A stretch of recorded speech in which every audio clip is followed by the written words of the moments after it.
the tendency from very early on is apparently to love others, to love your mommy, to love your daddy, to love your brother, to love your sister, and that's okay. But we come to a point in which it's not about others, it's about ourselves. Because in the last moment, and I need to say this based on my studies of Marcus Aurelius, in the last moment, we are alone. In the first moment, we also are alone, even though we come out of a birth canal and a womb that protected us and had us confined, if you will, or safe, if you will. For some people, the intrauterine experience, which is remembered in the memory bank, is not remembered in everyday experience.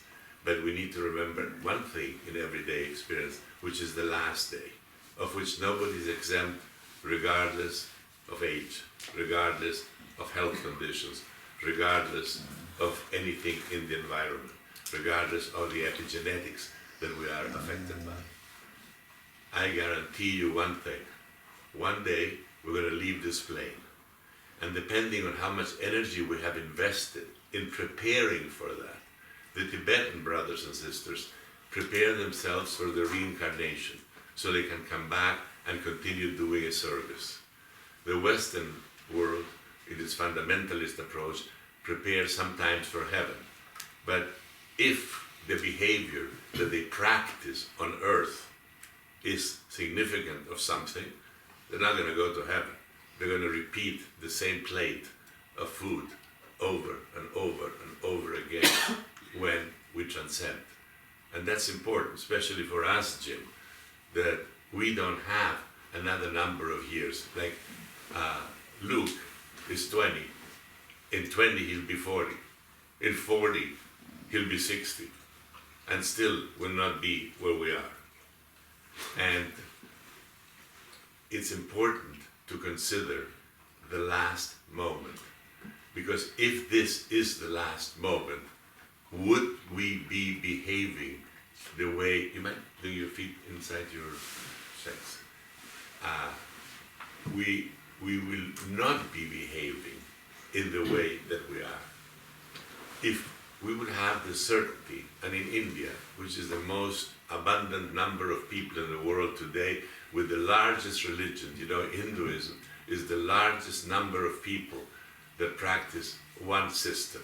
And it's an open system. It's an open system that accepts the experiences of people. Our system is a closed system. It doesn't accept the experience of people. It's labeled.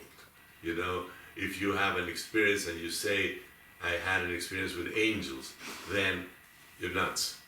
What is the angels? And you get put away. Why do you get put away? Because in the consciousness in which we live, angels are a theory. It's something that doesn't happen. Whereas in India, when somebody comes and says, I had an experience with angels, or in Morocco, which was my experience, when somebody would be considered psychotic in our world, people go close and say, can you tell us more? Can you tell us how it was? What was it like? And I experienced once a setting in which I fell asleep when the master was speaking. And I was in the front row, and here I am sleeping. And I understand he puts his hand over my head. And I had a dream. And I had a dream that we were all walking in a golden city. We were made of gold. The buildings were made of gold. The pavement was made of gold. Everything was gold. And I don't mean the metal gold. It was shiny. It was alive. It was like the sun. And then we left. It was finished. And this guy woke me up. An American guy that was there woke me up. And here we're walking. And I said, I'm sorry, I missed this whole thing. I went into a dream state. And he said, what did you dream? And I tell him what I dreamt. He said, that was the talk.